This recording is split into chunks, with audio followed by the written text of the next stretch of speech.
बीच नहीं है, लेकिन उनकी फिल्में, गाना और डायलॉग आज भी लोगों का दिल जीत लेते हैं। उनका एक डायलॉग बाबू मोशाय, जिंदगी और मौत ऊपर वाले के हाथ में है। अक्षय का कहना है कि वे बचपन से ही राजेश खन्ना के बड़े फैन रहे हैं। आराधना, अमर प्रेम और कटी पतंग उनकी पसंदीदा फिल्में हैं। कविता का भी शौक है? जी, था कभी, सिर्फ पढ़ने का ही नहीं। तो 70 के दशक के मध्य में अमिताभ बच्चन की एंग्री यंग मैन इमेज ने बॉलीवुड में तहलका मचा दिया। जंजीर और दीवार जैसी फिल्मों ने अमिताभ बच्चन को नया सुपरस्टार बना दिया। पीटर, मुमताज और शर्मिला टैगोर के साथ राजेश खन्ना की जोड़ी काफी पसंद की जाती थी। मुमताज के साथ उन्होंने 8 सुपरहिट फिल्में दी। आपने तो मेरे दिल की बात छीन ली। क्या मैं कैसे कह सकती हूँ? राजेश खन्ना, जिन्हें भारतीय सिनेमा में पहला सुपरस्टार माना जाता है, उनका जीवन एक प्रेरणादायक और भावनात्मक है। उनका असली नाम जतिन खन्ना था और उन्होंने अपने अभिनय, रूमानी अंदाज और करिश्माई व्यक्तित्व से लाखों दिलों पर राज किया। इस वीडियो में हम उनके जीवन के विभिन्न पहलू, उनके बचपन, स्ट्रगल, स्टारडम, निजी जीवन को विस्तार से देखेंगे।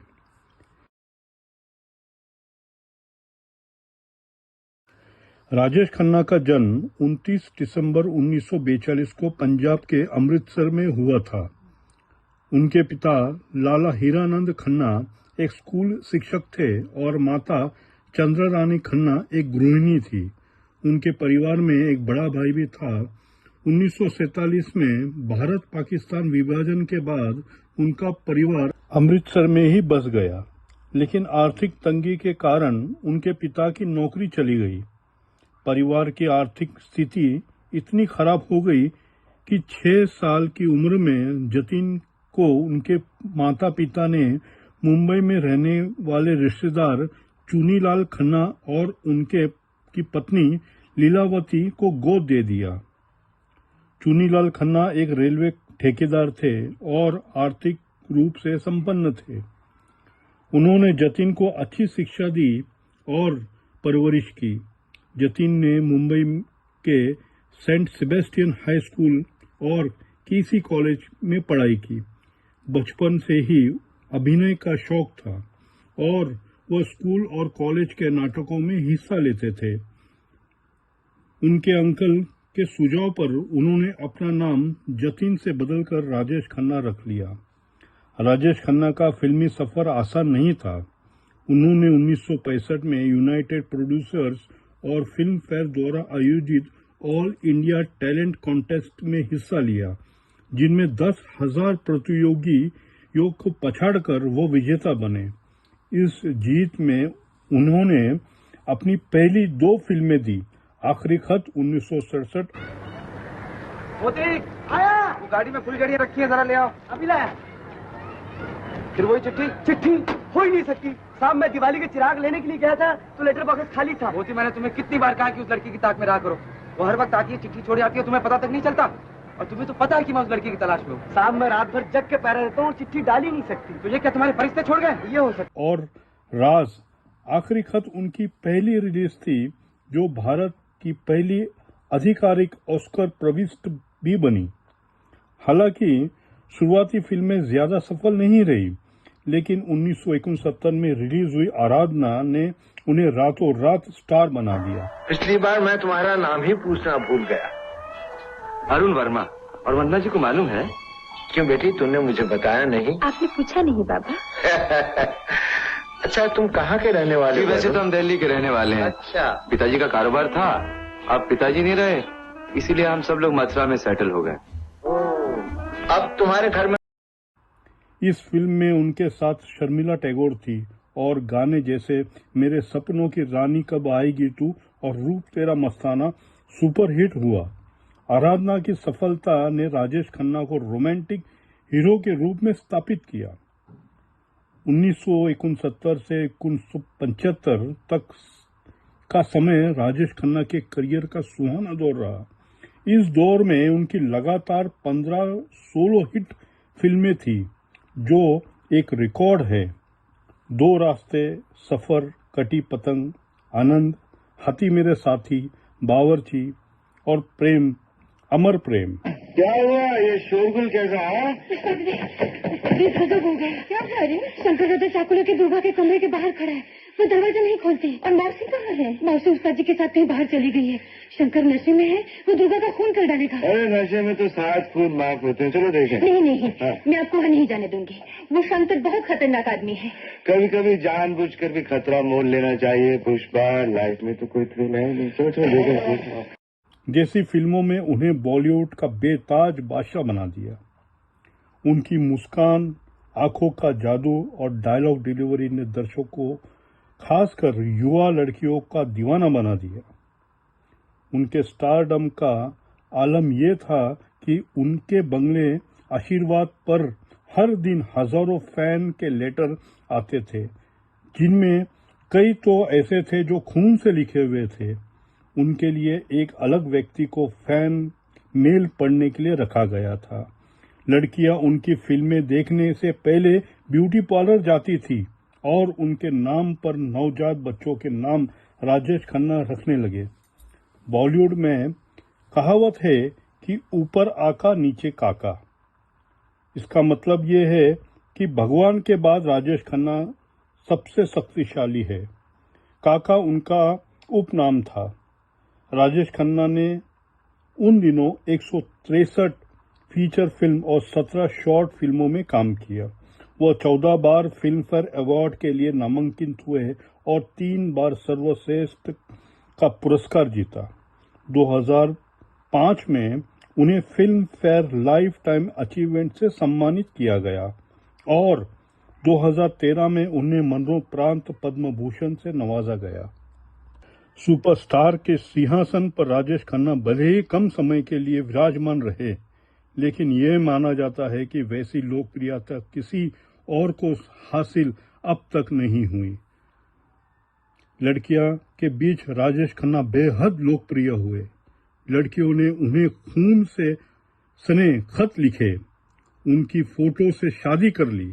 कुछ ने अपने हाथों या जांघों पर राजेश खन्ना का नाम गुदवा लिया। कई लड़कियां उनके फोटो तकिए के नीचे रख कर सोती थी। स्टूडियो या किसी निर्माता के दफ्तर के बाहर राजेश खन्ना की सफेद रंग की कार रुकती थी तो लड़कियां उस कार पर चूम लेती थी। लिपस्टिक से निशान से सफेद रंग की कार गुलाबी हो जाया करती थी। निर्माता, दिग्दर्शक राजेश खन्ना के घर के बाहर लाइन लगाकर खड़े रहते थे और मुंह मांगा दाम चुकाने और उन्हें साइन करना चाहते थे। राजेश खन्ना को रोमांटिक हीरो के रूप में बेहद पसंद किया जाता था। उनकी आंख झपकने और गर्दन टेढ़ी करने की अदा के लोग दीवाने थे। आराधना, सच्चा झूठा, कटी पतंग, हाथी मेरे साथी, महबूब की मेहंदी, आनंद, आन मिलो सजना, आपकी कसम जैसी फिल्मों में आय से अधिक कमाई की और नए नए रिकॉर्ड बनाए। राजेश खन्ना की सफलता के पीछे संगीतकार आर.डी. बर्मन और गायक किशोर कुमार का अहम योगदान रहा। उनके बनाए और राजेश खन्ना पर फिल्माए गए अधिकांश गीत हिट साबित हुए और आज भी सुने जाते हैं। किशोर ने 91 फिल्मों में राजेश खन्ना को अपनी आवाज दी और आर.डी. बर्मन ने उनके 40 से अधिक फिल्मों में संगीत दिया। मुमताज और शर्मिला टैगोर के साथ राजेश खन्ना की जोड़ी काफी पसंद की जाती थी। मुमताज के साथ उन्होंने 8 सुपरहिट फिल्में दी। आपने तो मेरे दिल की बात छीन ली। क्या मैं कैसे कह सकती हूँ? आप बहुत अच्छे हैं। जी, बंदा तो नाचीज है, आपके कदमों की खास है। आप हमारे दिल से तो पूछिए, हमारी आंखों से तो देखिए कि बस करो रीना, मुझसे और बर्दाश्त। मुमताज ने शादी करने का फैसला किया और फिल्मों को अलविदा कहने का मन बना लिया था। उनके ये निर्णय से राजेश खन्ना बहुत दुखी हुए। शर्मिला और मुमताज की जो लोकप्रियता की गवाही रही है, कहा जाता है कि लड़कियों के बीच राजेश खन्ना जैसी लोकप्रियता बाद में उन्होंने कभी किसी में नहीं देखी। कुछ लोग राजेश खन्ना के अहंकार और चमचों से घिरे रहने की वजह से उनकी असफलता का कारण मानते हैं। बाद में राजेश खन्ना के कई फिल्में आई लेकिन असफल रही। वो कहानी फिर से दोहरा नहीं पाए। राजेश खन्ना ने उस समय की महत्वपूर्ण फिल्में ठुकरा दी जो बाद में अमिताभ बच्चन को मिली। यही फिल्म अमिताभ बच्चन सुपरस्टार बन गए और लगातार बुलंदियां छूते रहे। यही राजेश के पतन का कारण बना। राजेश का स्वभाव की वजह से मनमोहन देसाई, शक्ति सामंता, ऋषिकेश मुखर्जी, यश चोपड़ा ने उन्हें छोड़ अमिताभ बच्चन को फिल्में लेकर बनाना शुरू किया। रोमांटिक हीरो राजेश दिल के मामले में भी अनरोमांटिक निकले। अंजू महेंद्रू से उनका जमकर अफेयर चला, लेकिन फिल्म ब्रेकअप हो गया। ब्रेकअप की वजह दोनों ने आज तक नहीं बताई। बाद में अंजू ने क्रिकेटर खिलाड़ी गैरी सोबर्स से सगाई कर सबको चौंका दिया। राजेश खन्ना ने अचानक डिम्पल कपाड़िया से शादी कर ली और करोड़ों लड़कियों का दिल तोड़ दिया। डिम्पल कपाड़िया ने बॉबी फिल्म में सनसनी फैला दी थी। समुंदर किनारे चांदनी रात में डिम्पल और राजेश खन्ना घूमते रहते थे। अचानक उस दौर के सुपरस्टार राजेश ने कमसिन डिम्पल के आगे शादी का प्रस्ताव रखा, जिसे डिम्पल ठुकरा न पाई। शादी के वक्त डिम्पल की उम्र महज 16 साल की थी, लगभग राजेश खन्ना से आधी। शादी के बाद डिम्पल और राजेश खन्ना के बीच रिश्ते में तनाव बढ़ने लगा। राजेश अपने स्टारडम और व्यस्त शेड्यूल में खोए रहते थे और डिम्पल चाहती थी कि वह उनके साथ समय बिताए। डिम्पल ने एक इंटरव्यू में यह बता दिया था कि राजेश अक्सर देर रात घर लौटते और सिगरेट पीते हुए गहरी सोच में डूबे रहते थे। दोनों के बीच खामोशी का रिश्ता बन गया। 1980 के दशक में राजेश खन्ना का अफेयर अभिनेत्री टीना मुनीम, अब टीना अंबानी के साथ चर्चा में रहा। कहा जाता है कि दोनों इतने करीब थे कि एक टूथब्रश इस्तेमाल करते थे। हालांकि यह रिश्ता शादी तक नहीं पहुंच पाया। राजेश खन्ना और डिम्पल की दो बेटियां हैं, ट्विंकल खन्ना और रिंकी खन्ना। ट्विंकल का जन्मदिन 29 दिसंबर को ही पड़ता था जो राजेश खन्ना का है। ये संयोग की बात है। ट्विंकल बाद में अभिनेत्री बन गई और अक्षय कुमार के साथ शादी कर ली। दिलचस्प बात यह है कि अक्षय कुमार ने एक बार राजेश खन्ना के ऑफिस में काम मांगने के लिए घंटों इंतजार किया था, लेकिन काका उनसे नहीं मिले। 1970 के दशक के मध्य में अमिताभ बच्चन की एंग्री यंग मैन इमेज ने बॉलीवुड में तहलका मचा दिया। जंजीर और दीवार जैसी फिल्मों ने अमिताभ बच्चन को नया सुपरस्टार बना दिया। पीटर, अच्छा हुआ तुम खुद यहाँ चलाया, हम तुम्हें ही ढूंढता था। तुम लोग मुझे ढूंढ रहे हो और मैं तुम्हारा यहाँ इंतजार कर रहा हूँ। ये बात है।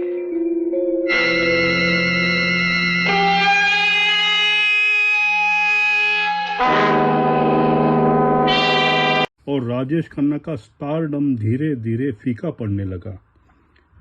महाचोर, महबूबा और आशिक हूँ पहाड़ों का में जैसी फिल्में की असफलता ने उनके आत्मविश्वास को ठेस पहुंचाई। राजेश खन्ना पर स्टारडम का नया नशा इस कदर चढ़ा कि वे सेट पर भी देरी से आने लगे थे और निर्माताओं से उनकी अनबन होने लगी थी।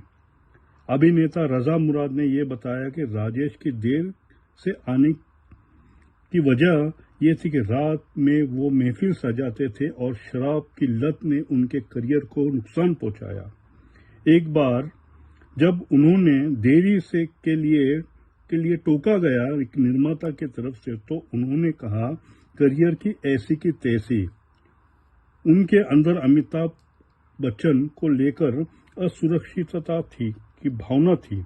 बावर्ची के सेट पर जब अमिताभ बच्चन जया भादुरी से मिलने आते थे, राजेश खन्ना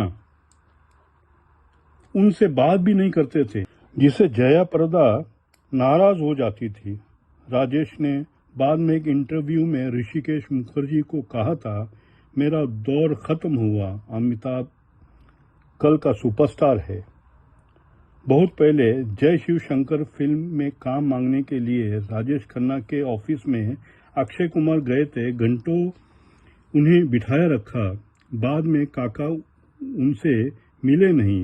उस दिन किसी ने भी ना सोचा था कि अक्षय कुमार एक दिन काका के दामाद बनेंगे। अक्षय का कहना है कि वे बचपन से ही राजेश खन्ना के बड़े फैन रहे हैं। आराधना, अमर प्रेम और कटी पतंग उनकी पसंदीदा फिल्में हैं। कविता का भी शौक है? जी था कभी, सिर्फ पढ़ने का ही नहीं, लिखने का भी। आखिरी गीत लिखा था, वो भी अधूरा रह गया। ना कोई तरंग है, ना कोई उमंग है, मेरी जिंदगी भी क्या एक कटी पतंग है। बहुत सुंदर। 1951 में राजेश खन्ना ने राजनीति में कदम रखा और कांग्रेस पार्टी के टिकट पर नई दिल्ली के लोकसभा सीट से चुनाव लड़ा। उन्होंने बीजेपी के शत्रुघ्न सिन्हा को हरा दिया और 1992 से 1996 तक सांसद रहे। उन्होंने लाल कृष्ण आडवाणी को कड़ी टक्कर दी थी। हालांकि बाद में उनका राजनीति से मोह भंग हो गया। आशीर्वाद बंगले की कहानी। राजेश खन्ना का बंगला आशीर्वाद उनके जीवन का अहम हिस्सा था। उन्होंने इसे 1969 में अभिनेता राजेंद्र कुमार से मात्र 3.5 लाख रुपए में खरीदा था। कहा जाता है कि यह बंगला पहले भूत बंगला माना जाता था, लेकिन राजेश के आने के बाद उनकी किस्मत चमक उठी। आशीर्वाद में हर दिन फैन के मेल का ढेर लगा रहता था और राजेश खन्ना अपने प्रशंसकों के जज्बात देखकर हैरान हो जाते थे। हालांकि उनके पतन का दौर भी इसी बंगले में शुरू हुआ। उनकी बीमारी और अंतिम दिन भी यही बीते। उनकी मृत्यु के बाद यह बंगला बिक गया और इसे तोड़कर नया प्रोजेक्ट बनाया गया। अंतिम दिन में और मृत्यु में राजेश खन्ना का अंतिम साल अकेलेपन और बीमारी से घिरा रहा। वह लीवर की बीमारी से जूझते रहे और उनकी शराब की लत ने उनकी सेहत को और बिगाड़ दिया। 18 जुलाई 1912 को मुंबई में उनका निधन हो गया। वो 69 साल के थे। उनकी मृत्यु ने उनके प्रशंसकों को गहरा सदमा दिया। राजेश खन्ना भले ही आज हमारे बीच नहीं है, लेकिन उनकी फिल्में, गाना और डायलॉग आज भी लोगों का दिल जीत लेते हैं। उनका एक डायलॉग, बाबू मोशाय, जिंदगी और मौत ऊपर वाले के हाथ में है, हम सब रंगमंच की कठपुतलियां हैं। आज भी ये डायलॉग हम सबको प्रेरित करता है। और एक डायलॉग मुझे अच्छी तरह याद है कि पुष्पा, आई हेट टीयर्स। लो, फिर तुम्हारी आंखों में पानी। मैंने तुमसे कितनी बार कहा है पुष्पा, मुझसे ये आंसू नहीं देखे जाते। I hate tears. वो बॉलीवुड के पहले सुपरस्टार थे जिन्होंने स्टारडम की नई परिभाषा लिखी। उनके जीवन में हमें यह सीख मिलती है कि सफलता और असफलता जीवन के दो पहलू हैं। स्टारडम का नशा और अकेलापन दोनों ही उनके कहानी का हिस्सा थे।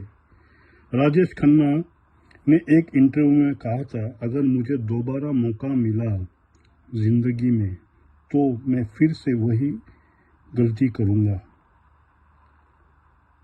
निष्कर्ष ये है, राजेश खन्ना का जीवन का एक रोलर कोस्टर की तरह ऊंचाई से लेकर गहराई तक रहा। वो एक ऐसे सितारे थे जिन्होंने अपने अभिनय और करिश्मे से भारतीय सिनेमा को नई ऊंचाई दी।